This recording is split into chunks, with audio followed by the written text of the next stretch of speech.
Don't be an anonymous investor. Join the stock market social media platform public.com. Invest any amount of money and share with friends and new friends. Discover new opportunities such as new companies and potential business partners and useful tools for beginners, and share your experience with friends on public.com. Link in the video description gets you $5 for being a Grid Network viewer. Use the referral code GRIDnet for your free $5 to invest and start investing and networking on public.com.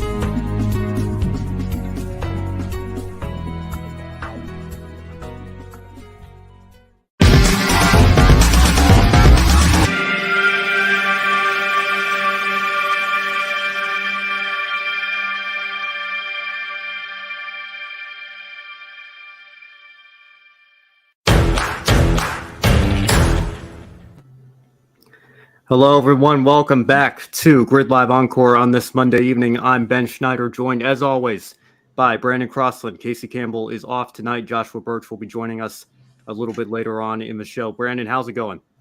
It's going well, Ben. It's good to be back on Grid Live Encore, and we've got our Josh friend waiting in the behind the scenes, so we'll bring him out here shortly.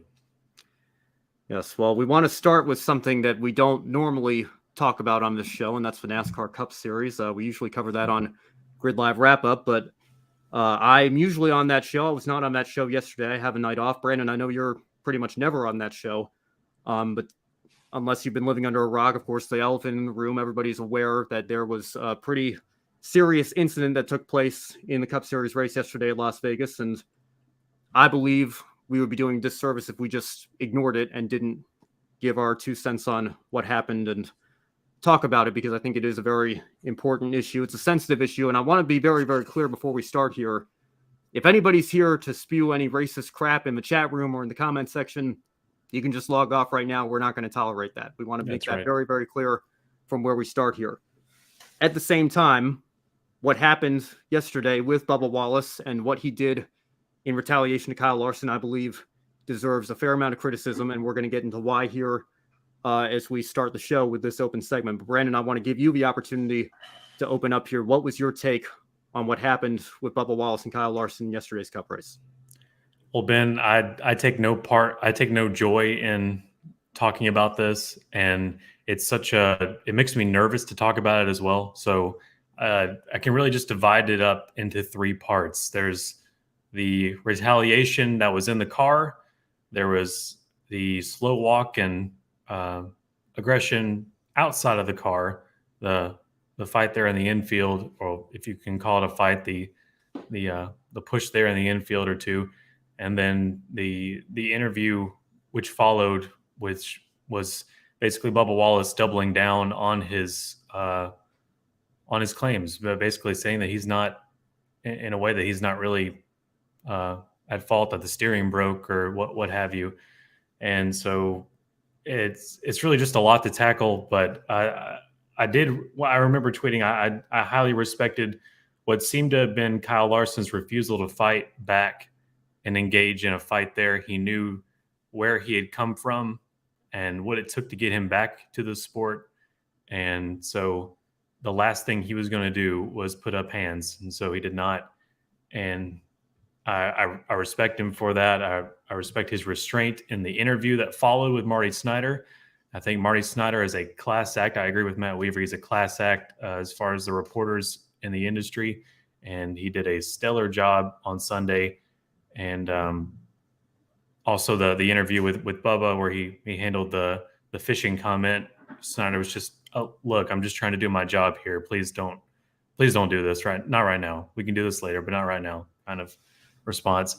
Overall, the final consensus is which is all we can tell right now, is that Bubba Wallace retaliated to Kyle Larson going upwards to 180 miles per hour on the front straight at Las Vegas Motor Speedway. That seemed to be what happened. The telemetry from NBC shows that he was in the gas and got the right rear and sent him to the wall. And also, just to not even to, if that wasn't enough, he also took out a Toyota teammate of Christopher Bell and really damaged his shots of moving on in the playoff berth. And what upsets me about this is NASCAR might be more upset about that than Bubba Wallace's actions to Kyle Larson. I really don't know how to tackle this, Ben. I said it yesterday on Twitter. I was grieved that Bubba decided to take revenge and take aggression and use it. And it's sad to see things like this. It's almost a self-hurt thing happen live for everyone to see. And we know the penalty we think some sort of penalty, possibly a suspension, might come out tomorrow. We don't know at what level that's going to unfold as, but however it comes out, I hope that it's going to be something that will set a standard. I don't care what the standards were before, but I think a standard from here on out, because this next gen car has shown us that it just took the career of Kurt Busch for the foreseeable future, and it's sidelined Alex Bowman, and it's just this was well in the minds of every driver out there, and this is not something we wanted happening this weekend. I really don't know where to go with it, but just really, it's been really sad to see. Well, I completely agree, and I think we could be having a very different conversation, and NASCAR could probably be issuing maybe a different penalty if Kyle Larson were still in the playoffs. Of course, he got eliminated after the Charlotte Roval, and Christopher Bell is still in the playoffs as a Toyota, not teammate, but a satellite teammate, essentially. Of course, 2311 and Joe Gibbs work very closely together with Toyota.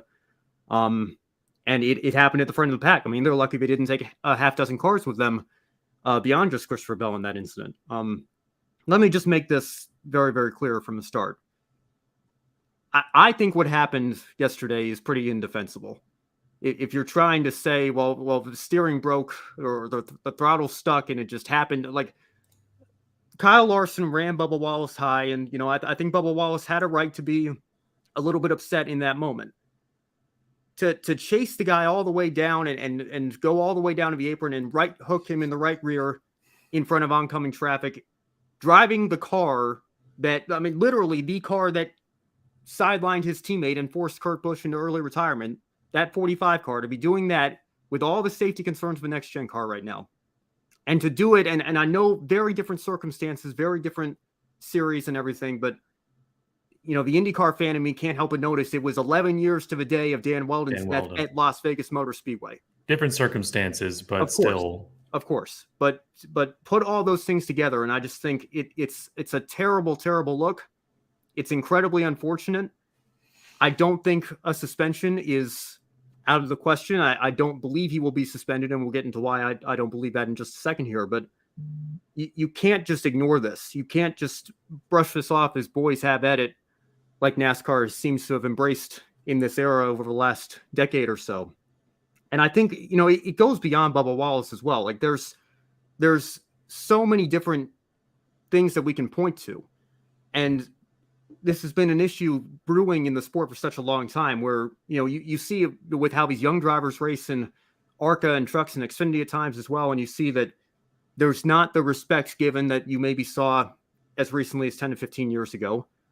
There are these moves that continue to be pulled. And I think a large part of it is because drivers are at least 95% confident that they can get away with it.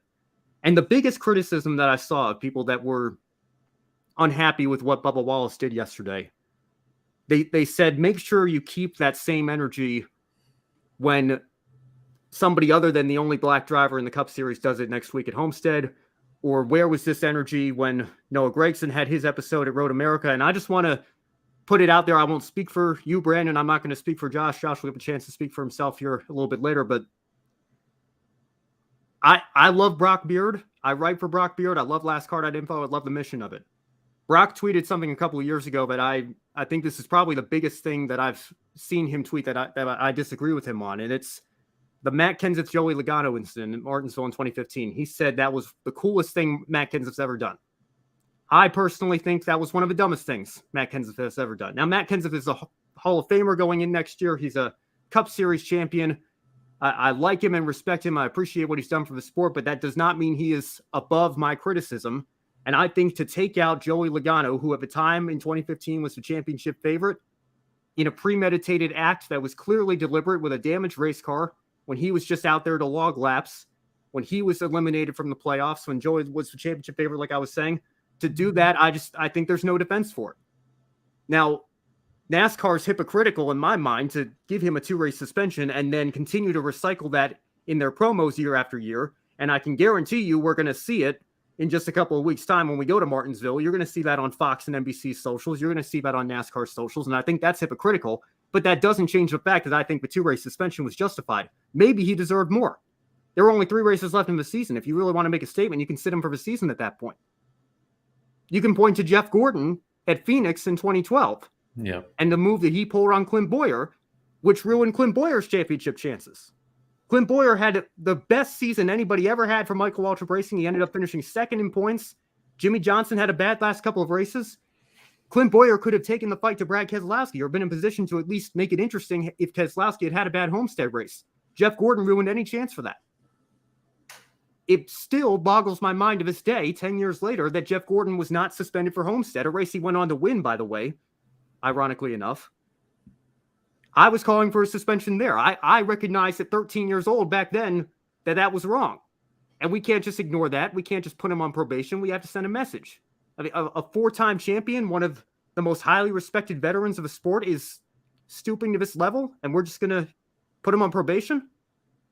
Brad Keselowski and Carl Edwards going back and forth in 2009 and 2010. You saw Carl Edwards' gloves make a slight turn to the right at Atlanta, and it put Brad Keselowski in the catch fence. Now, Carl again said that if I had known that Brad would have gone into the catch fence, I probably wouldn't have done it then and there, but that doesn't change the fact that that was clearly a deliberate act. And I can vividly remember Kyle Petty on Speed Channel saying this is absolutely wrong. He should be parked. Mm-hmm. And I, again, as a child watching this sport with not near the historical context that I have now, not near the experience as a fan that I have now, I felt the same way then. And then there was a nationwide race a few months later at Gateway where they were coming to the checkered flag and he right hooked Keselowski again, and Keselowski got absolutely T-boned by oncoming traffic. And again, Carl Edwards somehow through all of that avoided a suspension. And I still don't understand that to this day, how he avoided that. Josh Birch sat on this very show right here on July 4th on the Encore show and said it was ridiculous what Noah Gragson did at Road America, and he should have been suspended for it. We just got done, I know we're talking about this backstage, Ty Gibbs, what he did on pit road to Ty Dillon with RFK crew members exposed right there on pit road. He avoided a suspension for that. I was on record saying, if you really want to send a message, suspend him for all competition for a week and don't give him an Xfinity Series playoff waiver, because that's how serious this is. Somebody could get seriously hurt or killed, and you need to send a message. So I want to make it abundantly clear. I mean, you can stop me whenever you like. There are moments that, I mean, we can keep going here. I don't want to monopolize the showtime, but the point is, I have always tried to be consistent on this show, no matter what the subject matter is. I don't care if it's Bubba Wallace. I don't care if it's any driver at the Cup, Xfinity, or truck level. I've never been a fan of intentional wrecks. I don't care if it's retaliation or whatever the deal is. And I think at some point, you have to send a message that this is unacceptable. This is the top level of one of the top levels of racing in America, the most popular form of racing in America. You cannot do that. This is not okay. And especially in light of the Cup Series safety concerns with the next-gen car, the fact that his teammate, Kurt Busch, is now forced to retire early. I know he says he hopes to come back and do some part-time racing in the future, and we certainly hope that he can. But I would have hoped that he would not have done that.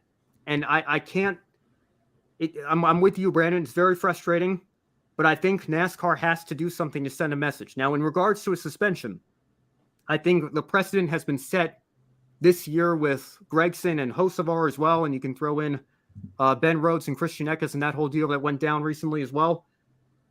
I don't think NASCAR can suspend him here just based on what the reaction would be and the firestorm that would cause. I think he deserves a suspension. I think in a perfect world, he would probably get one, but I'm fearful of the fan reaction. I know that should not, in most cases, impact a decision that's made here. But I just think if NASCAR wants to avoid being labeled as consistently inconsistent, which again, how many times have we talked about that on this show this year? Mm-hmm. If they want to avoid that, I think you have to just issue him a fine and a points penalty.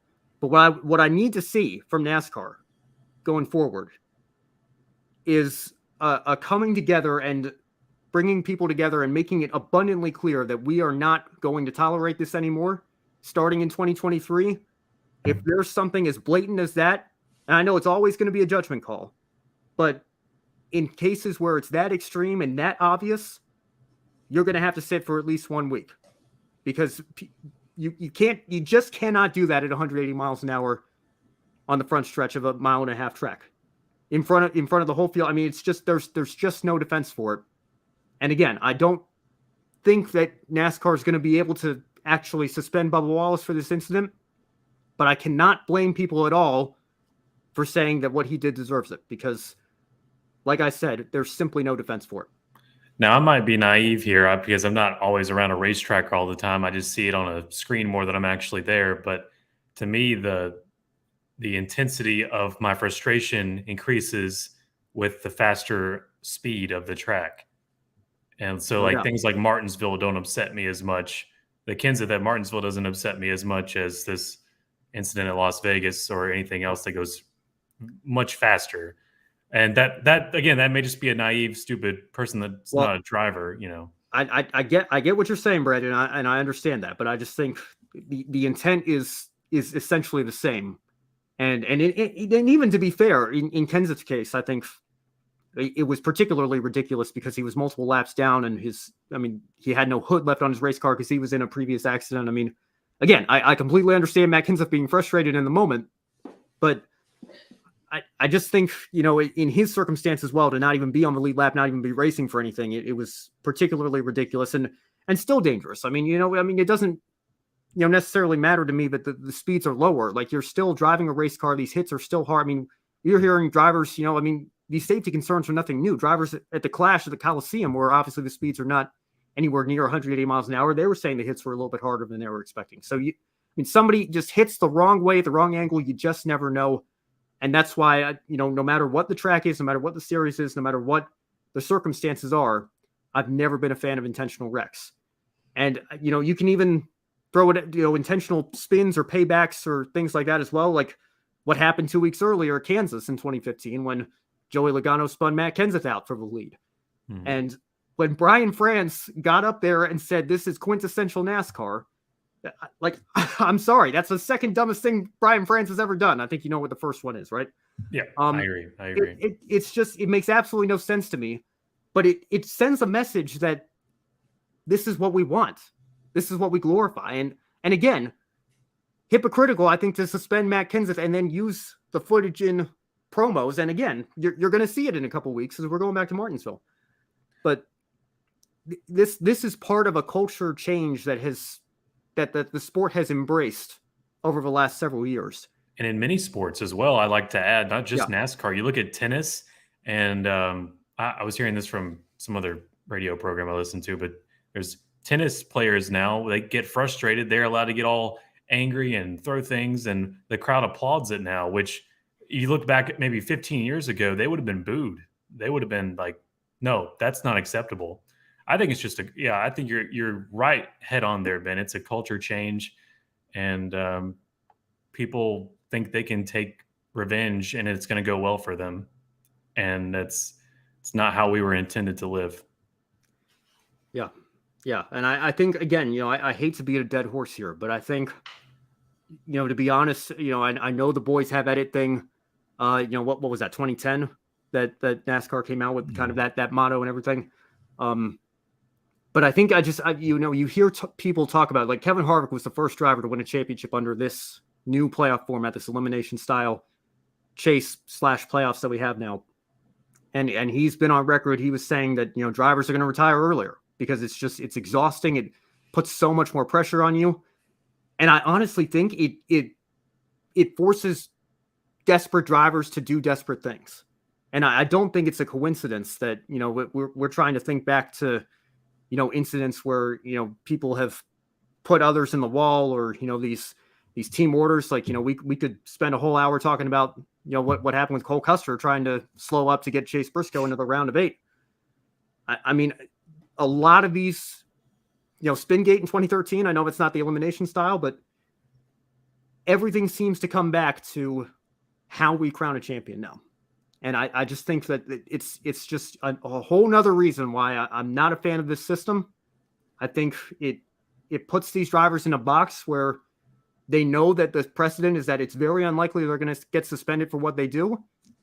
And it makes them feel more comfortable doing it. And the fact that up until this year, NASCAR has had an amazing track record with safety. The cars are safer than they've ever been. Again, up until this year with the next-gen car.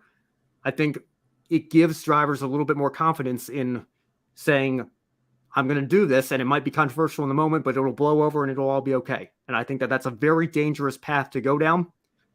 And it's my hope that we can kind of get out of that path a little bit going forward. And again, set a new precedent, set a new message that things are out of control. We need a culture change here because this isn't okay. Yeah. And there's a lot of drivers, I guess, that are just living in the last generation mindset, thinking they can do those things and the car is real safe. Well, you look at this year, you can't do that. And I also want to just personally go on the record for saying that in the past, whatever online presence I've had, or I didn't have an online presence in motorsports in high school and before that, but I was one of those kids that liked intentional wrecking here and there for sweet revenge and things like that. And I can't say I'm a fan of it anymore. I mean, yesterday changed how I look at it from here on out. So that's a hypocritical take on my part from the past few years. And so I'm not going to have that again. Well, and again, I think there's a big difference between forcing somebody high into the wall or, you know, spinning them out than there is what Bubba Wallace did and what Matt Kenseth did to Joey Logano, what Jeff Gordon did to Clint Boyer. And again, you know, the list can go on and on. You can think of different examples. And sometimes the drivers were suspended. Sometimes they weren't. But, you know, Steph Eggert put that tweet out today. He and somebody else, forgive me, I can't remember who else was working with him to put that list together. But they tried to brainstorm and say, okay, how many incidents have there been in the last however many years where somebody intentionally wrecked someone, whether it was retaliation or not? The only incident that we can recall here where somebody was parked and subsequently suspended for an intentional wreck since Matt Kenseth was Johnny Sauter in 2019. So that's one driver in the last 7 years that has actually faced a suspension for wrecking somebody on track. And you think of all the incidents that we've had and everything that's gone down over the last 7 years, that seems like a pretty low number to me. But it also seems like pretty clear evidence that it's very unlikely Bubba Wallace gets suspended. And because of that, I'm just fearful that if they do suspend him, what ultimately is the situation here is they're damned if they do, they're damned if they don't. Because if they do suspend him, it's going to set up a firestorm. If they don't suspend him, it's going to set up a firestorm. And it's going to set up a firestorm within different extremes of the fan base. And I just think it's very unfortunate that we're at this point with something that should be clear-cut, unacceptable. But that's why I think in a perfect world, it would need to be done. But I don't think he's going to get suspended. And I honestly am not going to be able to blame NASCAR for not suspending him based on what I can predict the fallout would be. Yeah, it's not going to happen in this reality. And that's unfortunate. One thing I want to bring up before we bring Josh in here, I appreciate all the comments in the chat room. Dave of Life says, nobody brings up Almirola and Austin Dillon for the Daytona 500 win. I do. You do? Yeah. Mm. And again, you know, I've been on a similar journey with you, Brandon. You know, my thoughts have changed. At the time, I thought Austin Dillon's at the bare minimum. You could maybe argue that the new front end of the Chevrolets was not exactly straight, and it was just a tap on the bumper. Maybe it was bump drafting gone wrong. But, you know, the more I think about it, when Austin Dillon gets out on the front stretch and says, I did what I had to do there at the end. I hate it for the 10 guys, but I had to run and I stayed in the gas.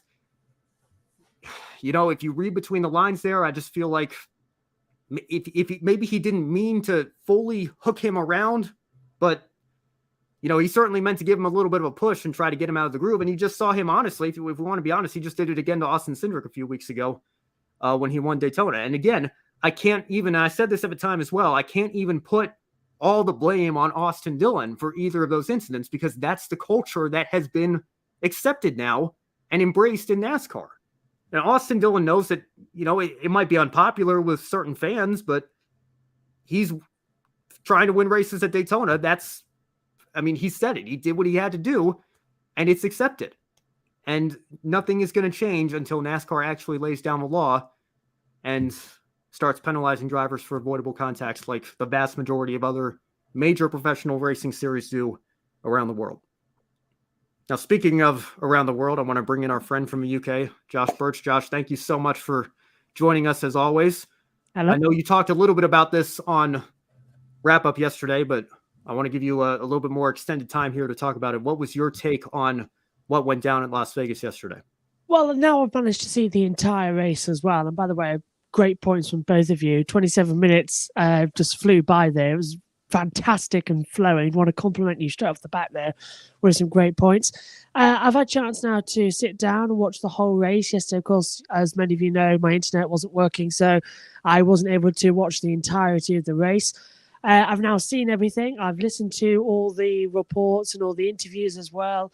And I've got to agree with both of you as well. It was premeditated in my books as well. If this was a trial in the High Court as well, he'd be facing a couple of years in prison, because it was so intentional as well. Michael Schumacher has called Bubba Wallace and has said, too obvious.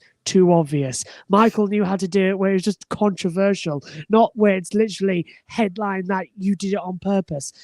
Coming out of turn 4 as well, why did he stay on the outside line? Yes, we had his teammate or factory teammate on the low line as well, and Larson was stuck in the middle. Larson was always going to drift up high. That's always going to be the key. Why Bubba Wallace stayed on the outside line, I don't know. And he pushed it so much that he sort of accelerated harder and got up higher and sort of put himself into the wall.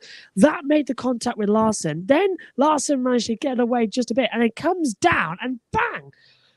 Bubba did it on purpose. Everyone says in the commentary as well, oh, well, maybe he didn't have steering, maybe this and that. No, the front suspension wasn't damaged. Bubba had full steering in that instance. He aimed that car. You can see him also jink the wheel towards him coming down the pit road. Bubba did that 100% on purpose. And then what made it worse as well, after the hit, which was a fairly heavy hit for the pair of them, gets out the car, and as you said, Brandon, as well, walking ever so slowly up with his helmet in one hand. I knew right as where well. he was going. I was like, don't do it. Yeah. Don't do it. The commentators even knew, because they went silent. They knew this would be the clip that went around the world as well, a picture worth $1,000.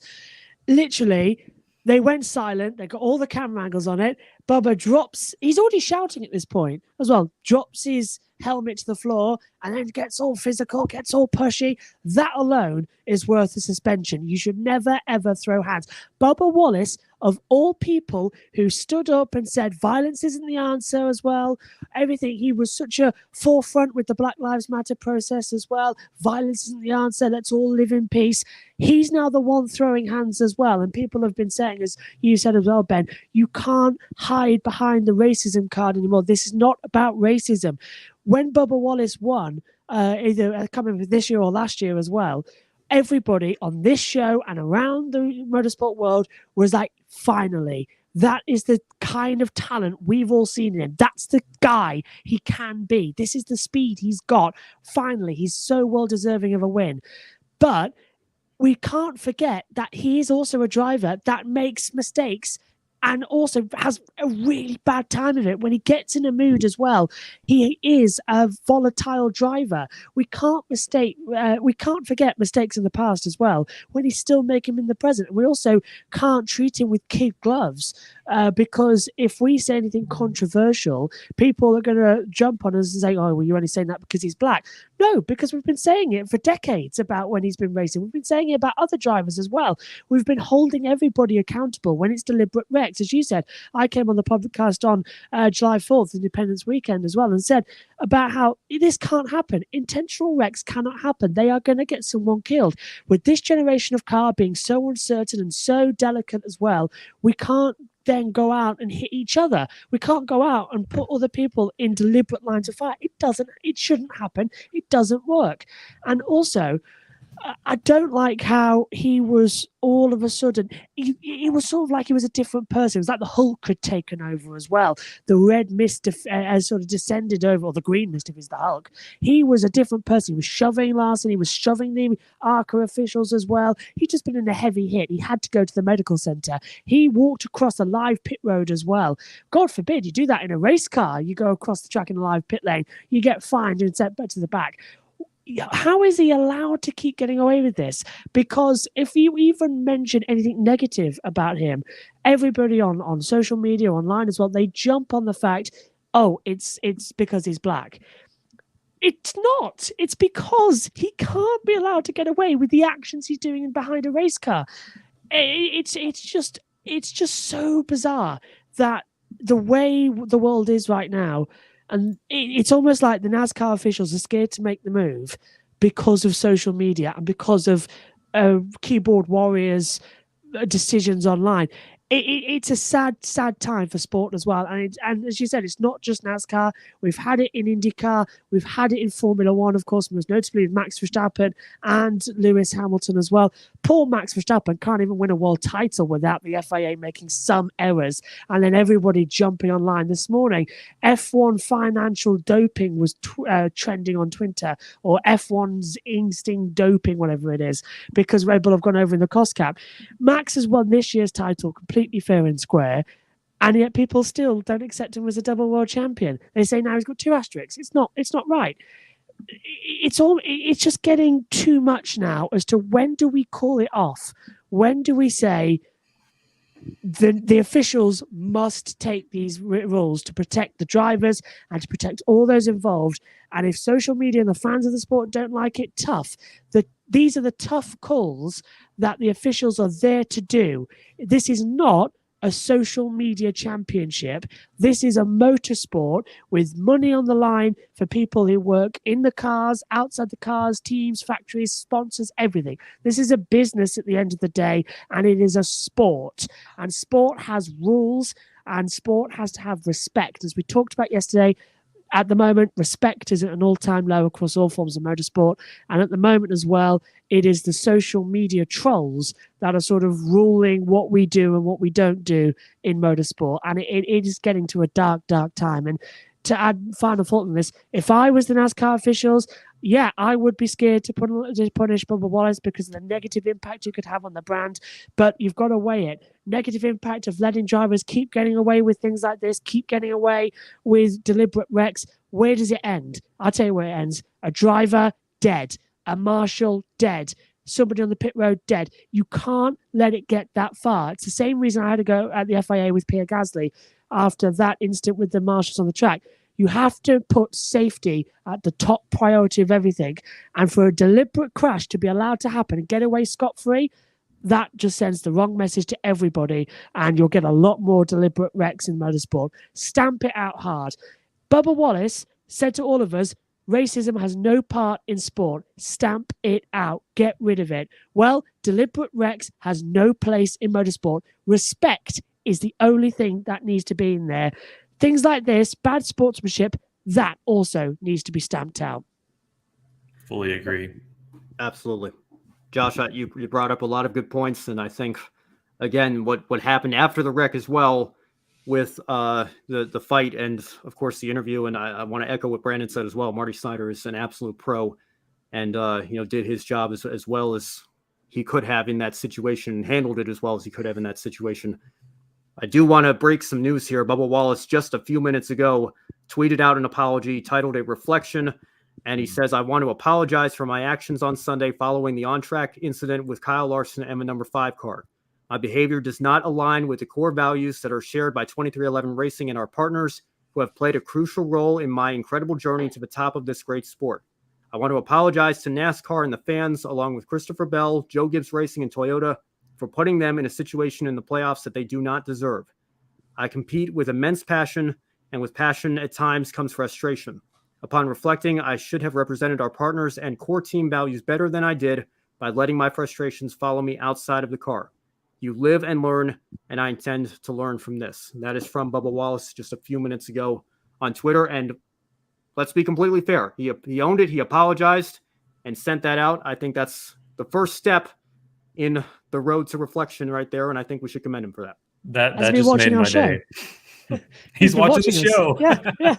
Yeah, that just made my day. But as much as apologies are a great piece of it, the repercussions, I mean, they still have to follow. But I'm really, really glad that he's put this out. And whether it was a 2311, like, come on, do it, or him actually doing it himself is something we'll probably never know. But still, it's good to have that from him.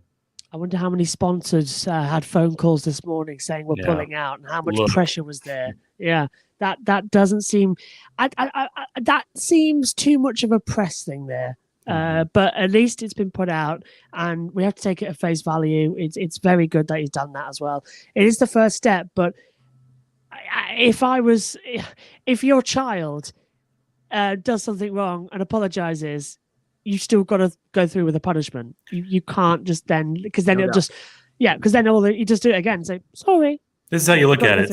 So you're in a courtroom, right? And then the judge says, "Well, you got this stack of speeding fines here," and you go, "Well, I'm really sorry." And he goes, "Well, you better be sorry. There's still judgment coming for you." Yeah. It's good that he's accepted his own thing. Maybe he'll get a lesser sentence. I say that was like it is a courtroom. Maybe his punishment will be less because he's acknowledged his wrongdoing and put out that apology. I think what he's trying to do there, and the team are trying to avoid a suspension, because I think they know that's possible. So by that, I've got a feeling fine, grid penalty points deduction are more likely now than a suspension, which I still think sends the wrong message. I think they've got to go draconian on this. They've got to go very harsh and say, this can't happen. You're parked. In the perfect world. Yeah, but NASCAR's far from it. It's very skewed. Yeah. Well, and I just, again, Brandon, I'm not sure if you tweeted it or just put it in our chat or whatever, but I know you just listed everybody off. You said you felt bad for Bubba and for Kyle and for the team and his sponsors and the fans and everybody. And I completely agree with that sentiment. And I just think it's so unfortunate, because if this had been, say, Kyle Busch and, well, maybe Kyle Busch isn't the best example, but Chris Buescher and William Byron. William Byron. There you go. If the exact same thing had happened, it might have, gotten a couple of hits and people might have picked it up, but it would not have gotten near the amount of mainstream press that this has gotten. Yeah, it's like, not these two. Come on. Fact, not even that it's Bubba Wallace. I hate to bring it up, but you're just, it's inextricably linked with him now. What happened with Kyle Larson, that same, time period. The fact that it was not just that it was Bubba Wallace, the fact that it was Kyle Larson as well. And, the fact that I made this my Grid 1 shining moment for the year last year. The fact that the two of them up until now, I hope that they're able to put this behind them. But, the fact that they're golfing buddies, the fact that they seem to have a very good relationship. And, I just think that that's so beautiful. And I think it's something that their fan bases could learn a lot from, because, you guys know how the Facebook comments are anytime they mention his name, right? It's ridiculous. And I hate that he has to put up with it. And I want to say, I'm well aware he has been very open, Bubba has, about his battles with depression and anxiety and all those things. And, I completely respect his willingness to be open about that. At the same time, it doesn't excuse, the actions like what he did on Sunday. It doesn't excuse, throwing the, Powerade on Alex Bowman with Jeff Gordon there, or whatever that was, I think 2019 at the Roval, if I recall correctly. But, I think I understand that he has been through a lot, and it's like he said in his own statement right there. It's an incredible story of what he has accomplished and what he's going to accomplish, because he is going to come back from this. He's going to be in the sport for a long time. He's only going to continue to get better.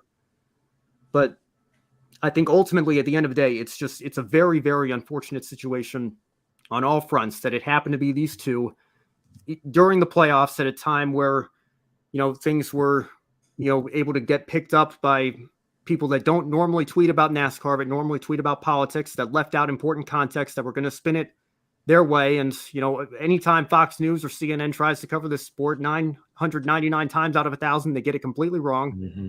And it's just a very unfortunate situation. But I'm glad he sent the apology out. And I hope that that's the first step in letting the dust settle. I don't think he gets away without some sort of penalty or fine or whatever, but let's move along. Let's learn from this. Let's put it behind us, and let's take that step forward. Completely agree. And I think as well, the one other thing is that I want to sort of end this on as well, because we saw Larson also in the media pen saying as well, I'm not sure what type of penalty was. He was trying to calm it down, wasn't he, as well? And I think because you said they are golfing buddies, they are quite good friends off the circuit. He was just trying to sort of negate it. So I think some people should take that as well into consideration, that if Larson also isn't as phased about it as well, he'll have a word with him and issue his penalties and issue his things as well. But you've also got to remember how other people view this as well. We viewed it as this type of thing can't continue. We viewed the situation more as a whole problem with NASCAR because it keeps happening. We're not singling out one driver. And I think as well, the thing that should be remembered as well is that one driver has now accepted that and can change, will change, hopefully will change as well. But as a whole, NASCAR needs to change. I think this season has probably been one of its darkest in terms of stewarding calls, car trouble, and just the complete lack of self-awareness that the sport seems to have lost this season. And I think that's actually true of everybody, because the only thing I sort of narrow down, and I have been thinking about this for a long time now, because of what this keeps cropping up in all the different series.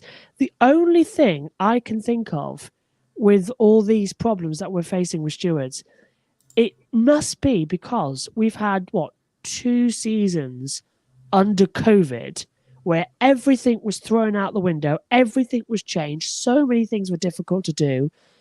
And now we've come to the first year, 2022, where everything's sort of back to normal like it was in 2019. We're going to more different racetracks. We're having loads of different more races. We're having more of a full season in every single sport. And because people haven't done it since 2019 and they're still tired from the 2 seasons of COVID, I think what we're seeing across all sports this year is a lot of fatigue, a lot of stress, and a lot of rustiness because we haven't yet got back up to speed with a normal season. I'm thinking 2023 is going to be a lot better of a year for everybody across every different motorsport as well, because we'll be back in the full swing of it. And I'm sure you might have felt it. It does feel like this year we need to kick up our backsides to get going again, because there's been more races and everything. So hopefully next year is better. Yeah, I agree. I want to catch up on the chat here real quick. I've seen a lot of messages come in. It's hard to believe we're almost 45 minutes into the show already, but once we do this, Josh will go into Moto2, Moto3, and then we'll go on with the rest of the show like normal. I see a day in my life said, not the usual mood for Encore. That is true, but I do think this was worth addressing, and I appreciate each of you for the contributions you made to this discussion here, because I think it's been very constructive, and I think we've been able to go through this and talk through it respectfully, but with the care that it deserves. Adam Lemery, Marty Snyder is one of the best. Completely agree. Completely echo that sentiment. Day in my life asks, will Bell being involved in the crash add to the penalty? Either of you guys can take this as well. I would hope that Bell would be seen as kind of an innocent bystander, and NASCAR would not let that unfortunate circumstance cloud their judgment, that they would rather just judge the deliberate action when trying to decide what penalty to issue. I don't know if you guys have any thoughts to follow up on that. Let's hope. We've heard sillier, so let's hope. Yeah, I agree. Another question from Day in my life: has NASCAR lost control, trust, and respect from teams and drivers? I mean, it's hard to deny that they have at this point, I think. And I think that that's, again, something that's been brewing. There was a fan of all people sent out this tweet that said, obviously joking, but said, retweet around. Yeah. After reviewing this, NASCAR has fined Rodney Childers $100,000 and taken away Kevin Harvick's birthday. And I think that's just kind of the mood and the theme of everything's made up and the points don't matter. And it's just a free for all. And it goes back to the boys have it theme again. But I think that, like I was saying earlier tonight, there needs to be there need to be some serious conversations in the off season, and NASCAR needs to get everybody together and let it be known that, hopefully we're going to get through this season without any other serious controversies or issues. But in 2023, we need to start making sure that we send a message that this kind of behavior isn't okay. I'll tell you something. Something's brewing. I can feel it. Something is brewing. Don't know what it is, but when you get that feeling, something's coming. I don't know. I think it'll change something in the sport. I want to be very clear. I have no insider knowledge. I have very few connections inside the garage. And again, I wasn't around in 94. I was born in 99, so I wasn't there living the IndyCar split out live. But I've heard people make references and said, the rhetoric that is being used from certain people inside the garage right now, it's eerily similar to what IndyCar was going through in the 90s. And, a lot of times I think, let's start up a rival stock car series and go back to the basics and traditions and see how it does. But at the same time, when you think about the health of the sport, a split, regardless of circumstance, you could look at what golf is going through right now. A split is terrible, and it's going to fracture and divide the fan base even more than it already is. And IndyCar, I think, they've been reunified longer than they were split at this point. That's how long ago it was. And they still have not gotten back to the levels they were at in the 90s. So I think it would take a very long time for NASCAR to rebuild from that. I don't know. I don't want them to split. I really don't. But again, I don't think they want to continue with the way it's going. I think to go back to that question we had about losing the trust of the drivers and the teams and all that, there we go. I think they lost it at Daytona this year. As soon as everybody started with the tires, that were the issues we had there as well, I think that was the moment that the cracks started to appear. And slowly over the year, the cracks have got bigger and bigger and bigger. And by the end of this year, it's what I'm feeling. It's rising to a crescendo. We're just going to have a massive sinkhole in NASCAR, and it's going to take something big to change it because it's just slowly creeping up as well. I don't know what it is. It's just got that feeling, isn't it? That something big is coming, and it's never a good feeling when that happens, and you get it right here in your chest as well. For everybody who watches motorsport and knows the signs of things going wrong and knows what to watch for, you start to get worried, and you start to get a little bit of antsy feet as well, and tense watching the races, and something is coming. Trust my gut on that as well. Something is coming. Well, if that, at least just every week, we feel at this point that there's just the winner is an afterthought. What kind of penalty is going to come out this week, or what controversy is going to happen this week? So it's definitely hasn't really been fun to look forward to Sunday afternoons at all, and that's really a darn shame. Yeah, and it probably doesn't help that NASCAR's president came out and called this car a panacea and said that this is going to fix everything that's still ailing NASCAR. I don't even know for sure if I'm pronouncing that word correctly because I don't think I'd ever come across that word before he used it. It seemed like a very strange way to describe this new car before it had even been out on the racetrack for an official race yet, to guarantee that this was going to fix everything that was still wrong with the sport. Sounds like a 90s grunge band. Yeah, it was not a good word choice by Steve Phelps there. I was trying to find some paper to sort of stick over the cracks, but I've run out. Oh, there we go. Paper, crack. Oh, hang on. Right. This way. Paper, crack. Actually, there is actually a crack in the door somewhere. Don't know where it is. One final comment here. One final question I want to get to. I appreciate everybody in the chat room as well. I see Joe's in here as well, so thank you for that, Joe.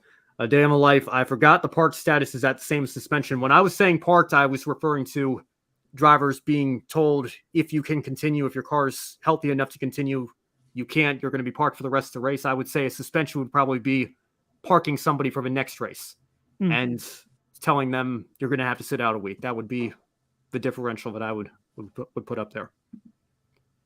And see, Kobe just joined the chat as well. Good to see you, Kobe. We talked about this as well. I said that was, I called it the second dumbest thing Brian France ever did while he was in charge of NASCAR. Calling that move quintessential NASCAR, I think, was absolutely ridiculous. And I think it played no small role in manifesting the culture that we have now, where this kind of racing is not only deemed acceptable, but it is celebrated and appreciated. And the fan base part of the fan base, I should say, has just embraced that as well. I think it's been a big mistake. Doesn't help when the commentators as well say of commentary, let's see if they're going to fight, which has happened several times over the decades. Yeah. All right, guys. Well, I appreciate the discussion. I think it's been very good. And I know we've got some races that did happen that we usually cover on the show to recap, and we're going to get to that right now. Brandon, we're going to talk to you in a little bit. In the meantime, Josh, I want to give you the opportunity to recap Moto2 and Moto3 as you've been doing for us these last several weeks, so go right ahead. Thank you very much. Well, let's get started then with some action on what we usually cover, and starts off with the Moto3, because that was the first race of the day on Sunday in the Phillip Island circuit in Australia as well, 90 minutes away from Melbourne as well. And for Moto3, we crowned a new world champion 3 races early. Izan Guevara took the championship then as well, but he had to fight for it in the Grand Prix as well, because 4 different lead changes every single lap. Moto3 once again was up there with MotoGP with some great racing as well.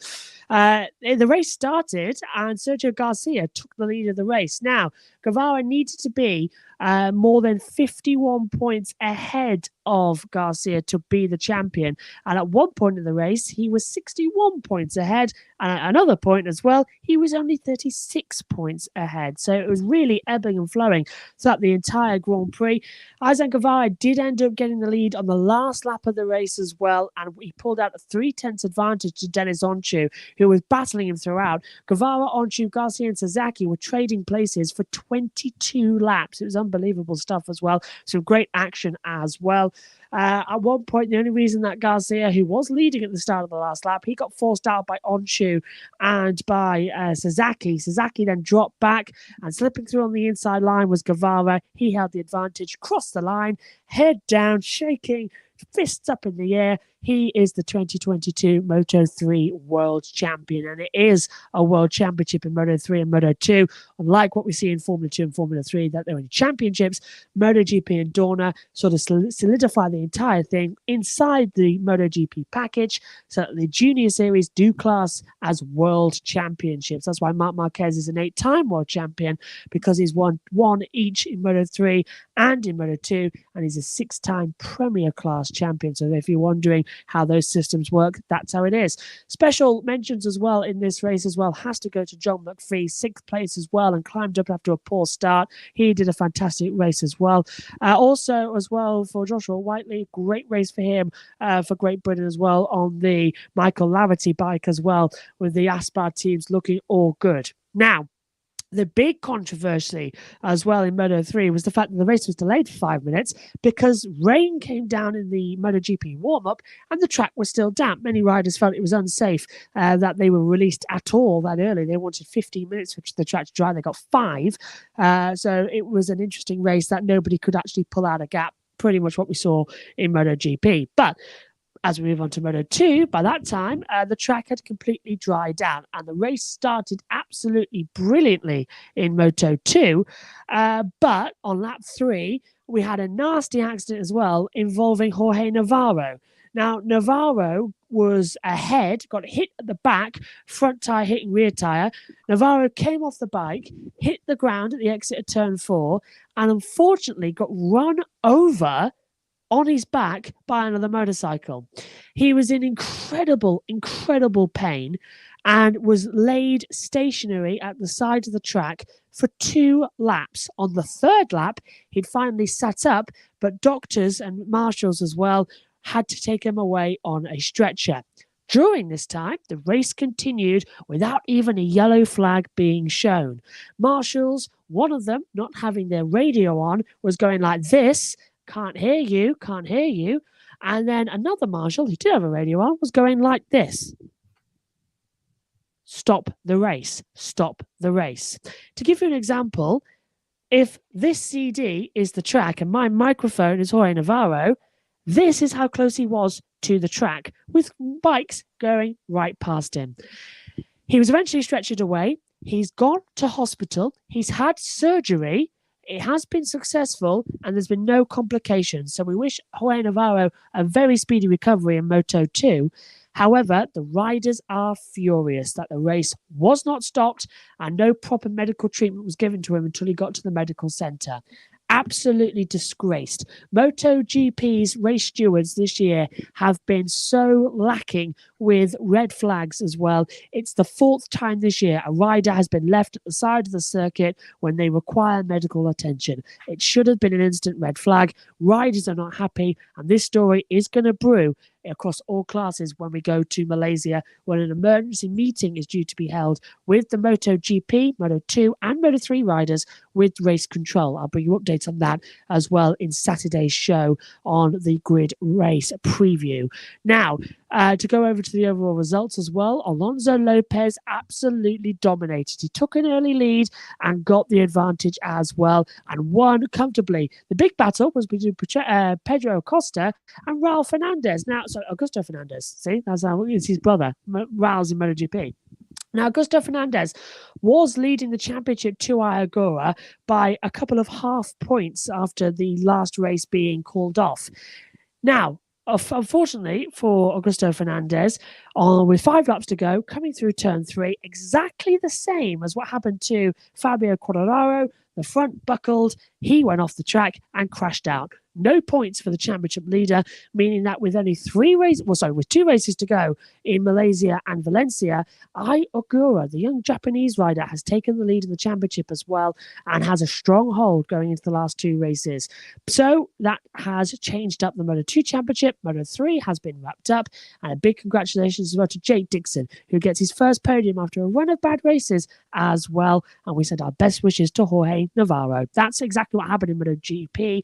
Now, with yesterday's show being wrapped up and what happened in Moto2 and a new champion in Moto3, congratulations to Izan Guevara. Josh, thank you as always for that. And now we're going to go ahead and let you go here. Thank you so much for joining us for the better part of this hour. What's your one shining moment from this weekend? I think I might actually have an idea what it is, if I remember correctly from the end of the wrap-up show. You mentioned you had something in Moto3, but wanted to save it for tonight. It's definitely going to be Izan Guevara. That's my Moto3 world champion as well. And my one shining moment this weekend, a rider who's been so impressive throughout the season as well. He's been battling his teammate for the championship. He's been completely respectful. He's been wonderful to watch on the track. And it was just a brilliant honour to commentate on this year. You'll see highlights throughout the winter break of this season as well of what I've been covering. And honestly, Ben, he is a star of the future. Watch out for Izan Guevara. He will be a MotoGP world champion in the next 5 years. That is absolutely for sure. And I've just seen from Kobe Lambert that Keelan as well wants to be an F1 driver. Fantastic. Bring it on. More females in the racing. Thanks for that, guys. It's been a great show, and I'll hand over to you now, I believe, for ARCA West. Thank you, Josh. We'll talk to you soon. Thanks, guys. Bye-bye. All right. Well, as Josh mentioned, we're going to get into the ARCA West recap now, and Taylor Gray won at the Bullring, a rare West Series start for the young, talented ARCA driver for David Gilliland Racing. Andres Perez de Lara, great debut race for him, coming home in 2nd place. You see the rest of the top 5 there, Landon Lewis, Kyle Keller, and Buddy Shepard. Tanner Reif was the first kind of West Series regular, although I say that now that I think about it, Landon Lewis is now driving the 16 car for BMR full-time, but a bit of a down race for Sunrise Ford Racing, if you can even call it that. But Jake Drew, it's hard to believe 8th place is his worst result of a year so far. He has had, of course, an absolutely fantastic season. This was his first non-top 5 of the year. And with that, Jake clinched the championship for the ARCA Menards Series West in 2022. There will be no replay of the dramatic last lap from Phoenix last year that reminded a lot of people of the 2008 Brazilian Grand Prix when Jake Drew crossed the line thinking he was a champion, but his teammate, ironically enough, Trevor Huddleston, let off the gas. It let Jesse Love by. Jesse Love ended up winning the championship. That 1 point made the difference. Jake Drew won't have to worry this time. He is the champion-elect. I also want to give a shout-out to the Burgess family. I know we talked a little bit about this on the Women in Motorsports show on Friday. Joe and Daniel, I'm sure, will follow up on this coming Friday as well. But Sarah and Bridget made history, the first mother and daughter to race against each other in a NASCAR-sanctioned race for sure. Daniel was saying that he believes it's a worldwide first for a mother and daughter to compete in the same event. Bridget came home 12th, just shy of a top 10, so a great run for her. Sarah came home 17th. The Burgess family mentioned that they only had 6 crew members this weekend to split among the 2 cars, 2 of whom were Sarah and Bridget the drivers. So a fantastic effort from that team to make some history and run well doing it, bring both cars home in one piece. I want to give them a shout out as well. And again, Joe and Daniel will have more on their story on the Women in Motorsports show coming up this Friday. We'll take you through the rest of the results here. Unfortunate circumstance for Katie Hettinger and Chris Loudon getting caught up in an incident at the start of the race, very similar to what happened between Loudon and Bridget Burgess a couple of weeks ago at Roseville. But hopefully Katie will get another opportunity in the coming weeks and a couple of years here. She's only 15 years old. She had a great debut run going, qualified very well. I think you can expect to see her hopefully in the ARCA Menards Series again in the not too distant future. She's certainly deserving of those opportunities. And again, maybe more on that Friday morning on the Women in Motorsports program. Now let's move on to the Xfinity Series and pull up the results for you here. A great day for junior motorsports. Josh Berry ended up taking the win despite some hard contact with the wall while he was battling AJ Allmendinger. He led a 1-2-3 finish, like I mentioned, ahead of Noah Gragson and Justin Allgaier. He will be the first driver to punch his ticket to the Championship 4 at Phoenix. And I also want to point out our own Brandon Crossland correctly predicted that Josh Berry might be able to spoil the party for the Big Three. Take a look at this. I'm taking Josh Berry. I'm still saying Josh Berry for the championship. I say it's going to be weird, and he's going to just capture it out of nowhere. In the back of my head, I'm looking at the field, and I still like Josh Berry's chances. I'm not backing off from what I said a couple of weeks ago. Brandon Crossland joins us once again. Brandon, Josh Berry has 9 top 10s in the last 10 races, so I know you're not surprised to see him in the Championship 4. But be honest here, I know you were mentioning Martinsville. Are you surprised he got it done this early in the round at Las Vegas this weekend? I am, and I'm not knocking out Martinsville either. I think he might just go have some fun anyway. Maybe I need to back off on the Josh Berry talk. That's showing how much I've probably been harping on him. But yeah, Josh Berry got it done at a mile and a half, and I think he's really gotten into the groove of these Xfinity Series cars, and it's nice to see him go in and get it done early, even though I still think he has a great shot next week, 2 weeks from now at Martinsville. And yeah, it's great to see him get there. And Phoenix is still a place where he can be effective if the cards are stacked right. And it's going to be an interesting championship battle for sure once we get to the desert. Well, we had a comment just come in here from our own Joe Samaniego. He wants to know if you think Josh Berry can sweep the round going into the Championship 4. It's very likely, Joe. Very likely.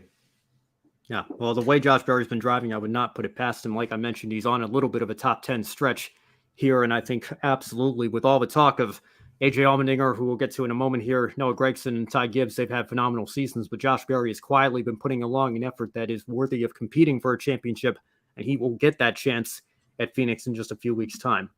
Now, speaking of Allmendinger, a rare misstep from a 16 team this weekend. After taking pole position, Allmendinger had to settle for a 22nd place finish.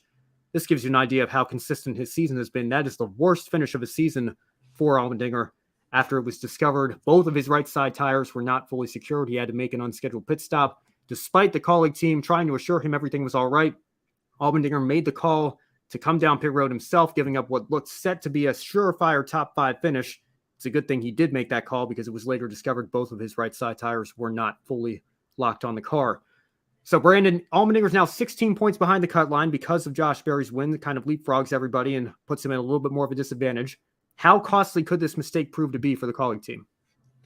It could prove costly if he is not able to handle things at Martinsville. But also, I look at the paperclip, and it's always been noted as a place that can favor road course ringers because of its routine style of going through the apex, and it's very similar to a lot of road courses, road course hairpins. So it's just like doing unlimited hairpins. So maybe AJ Allmendinger doesn't have too much to worry about, even though he had a little bit of a miscue there at Las Vegas, and maybe he can pull things back into shape before we get to the final.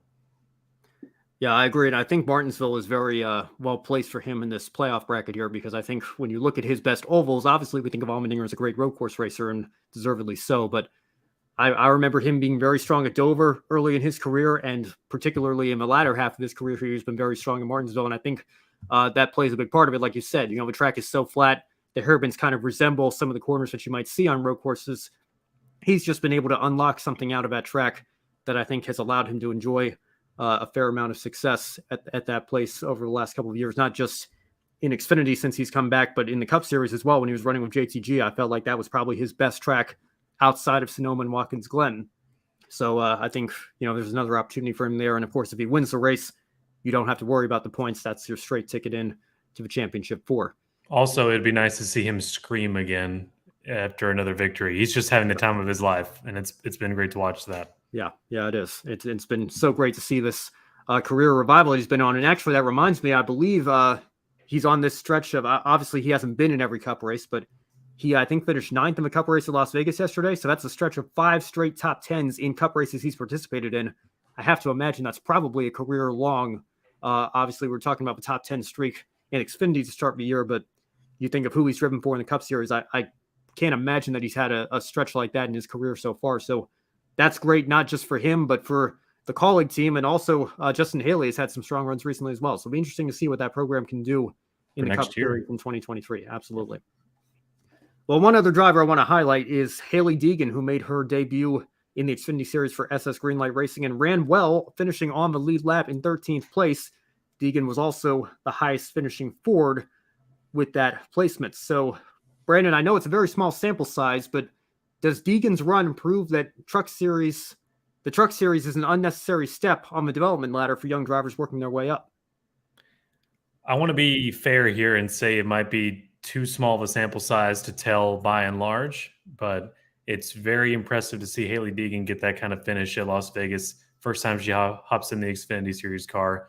And the Truck Series, we've talked about it before. It's not, it didn't start as a ladder series. It started as almost an experimental series of sorts, just to get new brands on there, the Dodge Ram guys and the Ford F-150s and everything like that. And it was new. It was exciting. And in 95, you had Mike Skinner and Compton and all these greats from the Truck Series.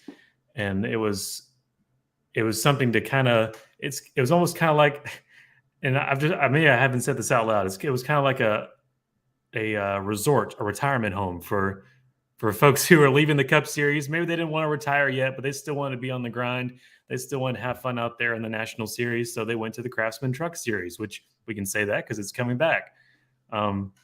But as time went on, it definitely molded itself into, and maybe this was further enforced by video games, but your fight to the top. You go from local short tracks to trucks to Busch to Cup. But now it's as crazy and random as it is. It may be a waste of time for some people, and for some it may actually prove well to be there for a while. But Hailie Deegan not really having the success she wants to have in trucks and coming to Xfinity Series at 1.5 miles, it's a great result, but it's still kind of too small of a sample size for me. Although I'm really impressed by the effort, I would like to see more success out to all the different types of circuits, especially road courses, since that's the bulk of the schedule before we have any sort of eureka moment.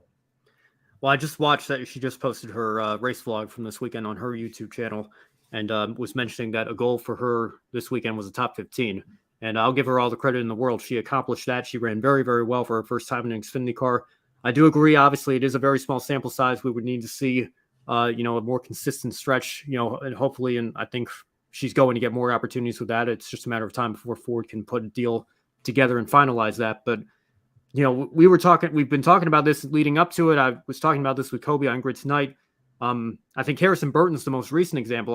Correct me if I'm wrong. I don't think Harrison Burton ever won a truck race.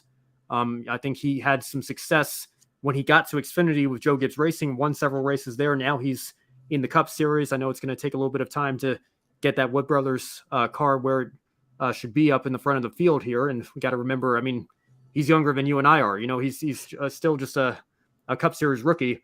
But he proved that, just because the results maybe weren't as ideal as they, maybe were expecting them to be in the Truck Series, when he got to the Xfinity Series, he had a fair amount of success and was able to win races. I think I'm thinking of Ty Gibbs right now. I think he's certainly proven that the Truck Series would have just been kind of a waste of time for him for a year or two if he had spent some time in there. And no doubt that he could have gone out there and won some truck races and added that to his resume. But, he clearly showed a lot of talent in ARCA, and he's clearly showing a lot of talent in Xfinity. I think that was proof that you don't necessarily need to take that step on the ladder. It looks like Sammy Smith's probably going to do the same thing next year with Gibbs and Toyota. I'm thinking back to, guys like Ricky Stenhouse and Chris Buescher, I don't believe did very much truck racing, if at all, before they got into what was then the Nationwide Series. So it's not always been a step on the ladder. I remember, again, back in the day, there have been so many sponsorship changes now, but they used to talk about the ABCs, right? Going from ARCA to Busch to Cup. The Truck Series wasn't a part of that. It was more like you were saying, some teams certainly used it, and some young drivers took that as an opportunity if there were no other opportunities available. But, you had your guys like Mike Skinner, who ran in the Truck Series when it first started, went to go race in the Cup Series with RCR. Things didn't work out as well as he would have hoped, but he came back to the Truck Series and had a fair amount of success with teams like Bill Davis Racing and had a nice, second part of his career there. And I think a lot of drivers are able to use that. Ron Hornaday is, a more than deserving Hall of Famer for what he accomplished in the Truck Series. Guys like Matt Crafton never really got an opportunity in Cup, but he has certainly made a very nice career, borderline Hall of Famer. I think there are going to be some discussions with the number of truck championships he has. Johnny Sauter had some years in the Busch Series and the Cup Series, didn't have the success that he necessarily wanted. He came to the Truck Series. He's now a truck champion. He's won a bunch of races. I think that that's more what the Truck Series was originally designed to do. And it's kind of been used as a step on the development ladder these last several years. But I think Hailie Deegan might just be another example. We'll see when she runs her future Xfinity starts. Again, one race is a very small sample size, but it was a great run. And I just got to think, maybe there are some drivers out there that I don't know if the truck just drives that differently from a car or what the deal is. I've never set foot behind the wheel of one of these things. I'm certainly not talking from experience here, but I think you've seen it with certain drivers. They just adapt to the Xfinity cars a little bit better than they do with trucks. And I think going forward, it's going to be interesting to see as we see more Ty Gibbses and Sammy Smiths and Hailie Deegans move up. Is this maybe proof that the Truck Series is kind of that unnecessary step that you don't really necessarily need to take when moving up the ladder? Yeah, and I don't necessarily think that's a bad thing. If I'm honest, I'd like it to return to a more a fun series, I mean, yeah, it's still competitive, but it's like, all right, Friday night, old veterans that aren't in the Cup Series anymore, and some guys that maybe are taking more liking to the truck than the Xfinity Series car. So there will be some more parity of winners instead of the Truck Series being more of a okay, he's going to win it this time. More of a weekly thing where we know who's going to win already because they've got the most money. Sure. Well, Brandon, thank you so much for joining me. I know we're coming up on an hour and 15 minutes here. I think it's been some great discussion, and we still got to cover all the series we normally do here on this show. But what is your one shining moment from the motorsport weekend as a whole? I'm going to give both my shining moments to the Burgess family. I think that is fantastic. And also to Hailie Deegan for this 13th place finish. 2 shining moments, well deserved this week. A couple of shining moments that I think will get some more press from Joe and Daniel on the Women in Motorsports show on Friday. So certainly make sure you stay tuned for that. I'm not going to be able to join them this week, unfortunately, but I'm sure they will have more coverage and talk about their runs in a little bit greater detail on that show. I certainly want to echo that. I have to give a call to the Burgess family. I know it's been a long time coming, and I'm glad that they finally got the opportunity to put that together. And I'm glad they waited, if I'm being honest. I was a little disappointed when Sarah's last-minute replacement drive withdrew from Irwindale earlier this year, but I think to be able to do it both in-house with the same team, the same car, a family effort, I think it was very well done, and they both had very solid nights. So all credit to them. A great moment, a historic moment for NASCAR and for ARCA. And I also want to give a call to Josh Berry. I mean, I think he is certainly proving you right, Brandon, and being kind of this championship dark horse that maybe not so many people are thinking about. But, again, his story is just phenomenal. This is a guy that, was known as a late model driver, got some Xfinity opportunities early in his career, but Dale Jr. went ahead and said, we want to put this guy in a car. If we don't do it now, I'm going to regret it for the rest of my life. And he certainly made the most of that opportunity. Now he's full-time this year. And who knows, maybe a month from now, we'll be talking about him on this show as an Xfinity Series champion. It's been a fantastic season for him. He's won several races, and he continues to prove that Dale Jr. knew what he was doing when he scouted him out and put him in this car full time. It was a great decision, and it's paying off for everybody. So those are my one shining moments from this motorsports weekend for everybody. And that is going to do it for another episode of Grid Live Encore. Thank you all so much for watching. Be sure to subscribe to the Grid Network if you're not already, and follow us on all of our social media platforms, including Twitter, Facebook, Instagram, and TikTok. We also stream the shows on Twitch and LinkedIn. If there's a social media platform out there, we're probably on it. If you really liked what you saw tonight, you can take 5 minutes after our show to consider joining our Patreon. Thanks as always to Colin, Deshelle, Mark, and Robin for continuing to invest in Grid Network to help keep us on the air throughout 2022 and beyond. And a special thank you as well to those who have bought us a coffee. You can do that as well if you'd rather make a one-time donation. Amber, Edward, and Zachary, thank you so much for that. Finally, visit our sponsor, public.com, the stock market social media home. The referral code GRIDnet you see on the screen there. It's also in the description. That will give you $5 to invest. Public.com allows you to connect with your friends, make new friends, and use tools to learn how to invest in the stock market. Now on Wednesday, Kobe will bring you Grid Tonight alongside Josh. Joe Samniego, as I mentioned, will host the Women in Motorsports program on Friday with Daniel Zeri. And as always, you can stay tuned for more Grid Live coverage throughout next weekend. Brandon, any final thoughts before we sign off for the night? Oh, it's been nearly over a year and a half since we've been to Homestead Miami Speedway. I'm dying to get back there with this next-gen car, one of the places that it was heavily tested at. And also trucks are coming back this weekend, so you get the full shebang there. So really glad to get back to Homestead Miami and for all those fans in South Florida. You know, there's a part of me that still wishes Homestead were the finale just because I think it was a perfect location for so many years, and I think it's one of the best mile and a halfs on the schedule. But I am with you. I'm excited to get back, and I'm looking forward to seeing the kind of racing that we're going to see. I think the next-gen car has been best on the intermediates, and I'm looking forward to a great weekend of racing down in Homestead, Miami, just as you are. It's the intermediate of intermediates. Absolutely. Well, with that, for Joshua Birch and Brandon Crossland, I'm Ben Schneider. Thank you all so much for joining us tonight. And as always, have a wonderful rest of your week. Don't be an anonymous investor. Join the stock market social media platform, public.com. Invest any amount of money and share with friends and new friends. Discover new opportunities, such as new companies and potential business partners, and useful tools for beginners, and share your experience with friends on public.com. Link in the video description gets you $5 for being a Grid Network viewer.